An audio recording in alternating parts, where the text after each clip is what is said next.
নওদার বিজেপির উদ্যোগে বহরমপুর লোকসভা কেন্দ্রের প্রার্থী ডাক্তার নির্মল কুমার সাহার পক্ষে কর্মী সভা করা হয় বৃহস্পতিবার বিকেলে নওদা থানার আমতলার একটি বেসরকারি লজে। নওদা এসে বিজেপির প্রার্থী ডাক্তার নির্মল কুমার সাহা কি বললেন শুনুন।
সকলে চেনেন জেলা সভাপতি, উনি এখানে উপস্থিত আছেন। বহরমপুরের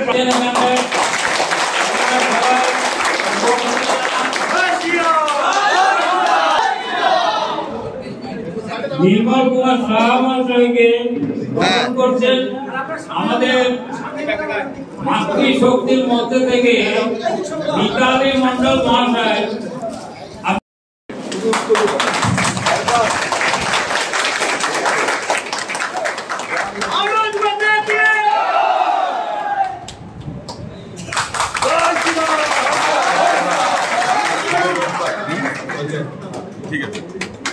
এবারে আপনাদের সামনে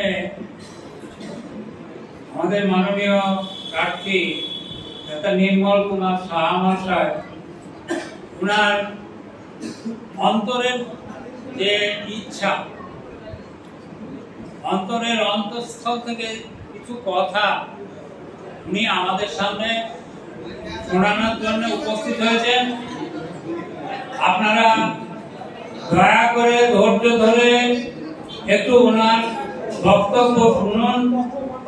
আপনাদেরকে এই অনুরোধ, আপনারা কথা বলবেন না, দয়া করে কেউ কথা বলবেন না। মঞ্চে উপস্থিত সভাপতি অরূপ দেবেশবাবু আর অন্যান্য গুরুজনরা আর আমার সামনে এই নওদার আমাদের কর্মীবৃন্দ, আমরা এখানে আমরা এসেছি আমার পরিচয় দেবো বলে, কিন্তু আমাকে বলা হয়েছিল কর্মী সম্মেলন। আজকের এই পরে মনে হচ্ছে এটা জনসভা। আমার মনে হচ্ছে এই সভাটি হলের থেকে না করে কোনো ময়দানে করা হতো ভালো হতো। কর্মী এত সংখ্যায় হতে পারে আমি ভাবতেই পারি না। একটা ছোট্ট ব্লক এই বিধানসভার মধ্যে দাঁড়িয়ে এতগুলো কর্মীকে যারা তৈরি করে, যে নেতৃত্ব তৈরি করেছে, তাহলে আমি সত্যি সত্যি বলি তাকে আমি প্রণাম করি। আপনাদের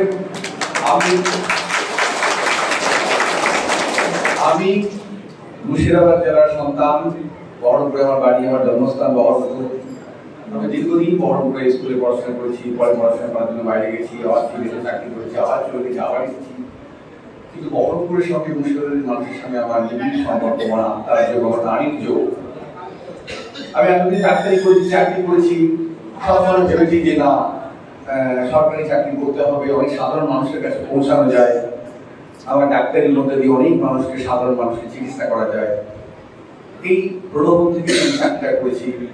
এটা ভেবে দেবেন না যে আমি নতুন রাজনৈতিক লোক। আমি কিন্তু আমার ছোটবেলা থেকে রাজনীতি করি, এবং যে রাজনীতি আমি আজকে করছি, আমার ক্লাস 9 থেকে আমি এই রাজনীতি দলের সঙ্গে যুক্ত রয়েছি।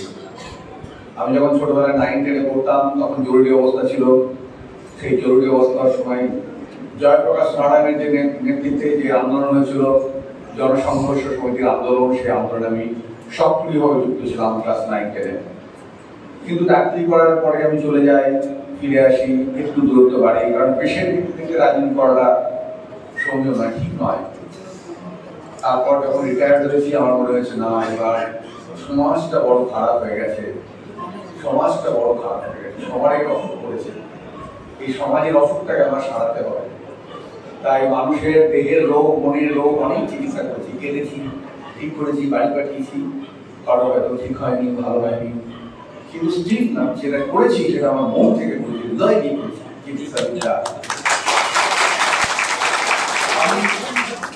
আমি এই চিকিৎসা বিদ্যাটাকে আমি মনে করেছি এটা হৃদয় ভিত্তি। হৃদয় থেকে এই ভিত্তিটা বিকশিত হয়। এই ভিত্তির মধ্যে থেকে যদি হৃদয়টা বাদ চলে যায়, ভিত্তিটা কিছুই করে থাকে না। আর আজকে রাজনীতি করতে এসেছি ওই ভিত্তিটাকেই মাথায় রেখে, আমি সমাজের চিকিৎসা করবো বলে এসেছি। কারণ আমার বারবার মনে হয়েছে, শিক্ষিত, বুদ্ধিমান, নির্লোভ মানুষ যদি রাজনীতিতে না আসে, পশ্চিমবঙ্গের অবস্থার পরিবর্তন করা সম্ভব নয়। পশ্চিমবঙ্গের আজকের অবস্থা সমস্যা সংকুল দেশ, কোনো চাকরি নেই, স্বাস্থ্য নেই, আইন নেই, বিচার নেই, কলকারখানা নেই, কৃষি ব্যবস্থা নেই, অর্থনৈতিক ব্যবস্থা ভেঙে পড়েছে, মানুষকে ঘর ছেড়ে পরিযায়ী শ্রমিক হয়ে বাইরে যেতে হচ্ছে, শিক্ষিত অশিক্ষিত শ্রমিক, যারা স্কিল শ্রমিক, কি নয় শ্রমিক, সবাই বাইরে চলে যাচ্ছে। অভাগার দেশ হয়েছে পশ্চিমবঙ্গ। কিন্তু এমনটা ছিল না। আজ থেকে বেশ কিছু বছর আগে পশ্চিমবঙ্গে সব থেকে বেশি মানুষ উৎপাদন হতো, সেখানে আসতেন কাজ করতে, পাঞ্জাবি মানুষ আসতেন গাড়ি ড্রাইভারি করতে, বিহার থেকে আসতেন এখানে মানুষ কাজের সন্ধানে। আজ মানুষ, বাংলার মানুষ চলে যাচ্ছে বাইরে। যদি এই ব্যবস্থা যদি পরিবর্তন না হয়, তাহলে ভবিষ্যতের প্রজন্মের জন্য কিন্তু বাংলায় কোনো স্থান হবে না। হয় ভিক্ষার ঝুড়ি নিয়ে বিডিও অফিসে ঘুরে বেড়াতে হবে, অথবা বিদেশে গিয়ে পেটের ভাত জোগাড় করতে হবে। বাংলা তার বাসস্থান হারাবে, এই সাবধান বাণী আমার মনে হয়েছে। আর এই কথাটা বলার সময় একটা উদাহরণ আমার খুব ভালো বলতে ইচ্ছা হয়। আমি চিকিৎসক, যখন কোনো প্রসবাসন্ন জননী প্রসব যন্ত্রণায় কষ্ট পান, তখন তার মনে হয় সব শেষ হয়ে যাবে, তার মনে হয় আর বাঁচব না, এত কষ্ট। সেই ব্যথার পরেই জন্ম নেয় শিশু, প্রাণ, সূর্য। আজ আমরা সবাই সমস্যার যন্ত্রণায় ছটফট করছি, এই ব্যথাতেই জন্ম নেবে নতুন পথ, নতুন আলো। আর সেই আলো দেখাবার জন্যই বিশাল হয়ে এসেছেন ভারতবর্ষের এক মুক্ত মনীষী যার নাম নরেন্দ্র দামোদর মোদী। এই মুহূর্তে আমি চিকিৎসক নই, এই মুহূর্তে আমি একজন সৈনিক, নরেন্দ্র মোদীর সৈনিক। এখানে আমাকে সামনে রাখা হয়েছে সেনাপতির দায়িত্বে। এই সেনাপতির দায়িত্ব আমি মাথা পেতে দিয়েছি, আমি সভাপতির হৃদয় দিয়ে গ্রহণ করেছি। আর আমি বিশ্বাস করি আমি সেনাপতি ময়দান ছেড়ে চলে যাব। এবং আমি আমার জীবনের অধিকাংশ সময় অত্যন্ত সাধারণভাবে মানুষের সঙ্গে মিশেছি, কাটিয়েছি। আমি যাই করি না কেন আমি মানুষকে সে প্রতিদিন দিতে পারবো না, কারণ এটা আমার রক্তের সম্পর্কের মধ্যে রয়েছে। আমাদের দেশে এখন যারা এখানে লোকসভায় দাঁড়িয়েছেন, রাহুল গান্ধী যে প্রতিনিধি হয়ে দাঁড়িয়েছেন, তিনি আমাদের এখানকার মুখ্যমন্ত্রীর প্রতিনিধি হয়ে দাঁড়িয়েছেন, তাদেরকে আপনারা কতটা দেখতে পান আমি জানি না, কিন্তু এটা মাথায় রাখবেন বহরমপুরে গেলে আমার বাড়িতে প্রতিদিন আমি সকালবেলায় মানুষের সঙ্গে মেলামেশা করেছি। আমি 30 বছর ধরে মানুষের কাছ থেকে পালিয়ে যাইনি। সেই সম্পর্কের জোর নিয়ে আমি আপনাদের কাছে এসেছি। আপনি বলুন আপনি কি করবেন এই সমাজে? আমি বলছি অনেক কিছু করা যায়, কিন্তু এটা শুধুমাত্র পাথর সরানোর মতো না। এই রাজ্য সরকারটাকে সরাতে হবে ধাক্কা দিয়ে। সেটা করলে তখন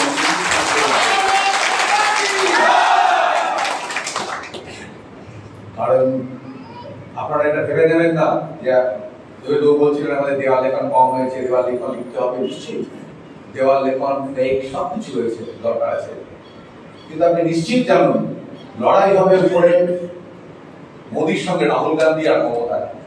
আপনারা পছন্দ করবেন মোদী আসলে ভালো হবে না, মমতা আসলে ভালো হবে না, রাহুল আসলে ভালো হবে। আর মাটিতে দাঁড়িয়ে লড়াই হবে নির্মল শাহর সঙ্গে এখানকার এমপি আর ইউসুফ পাঠানি। আপনারা পছন্দ করে দেখে নেবেন দাঁড়িপাল্লায় মোদী আর নির্মল শাহ দাঁড়ালে কোন দিকে যাচ্ছে, ইউসুফ পাঠান মমতা দাঁড়ালে কি দেখা যাচ্ছে, রাহুল গান্ধী আর অনিল চৌধুরী দাঁড়ালে কি দেখা যাচ্ছে।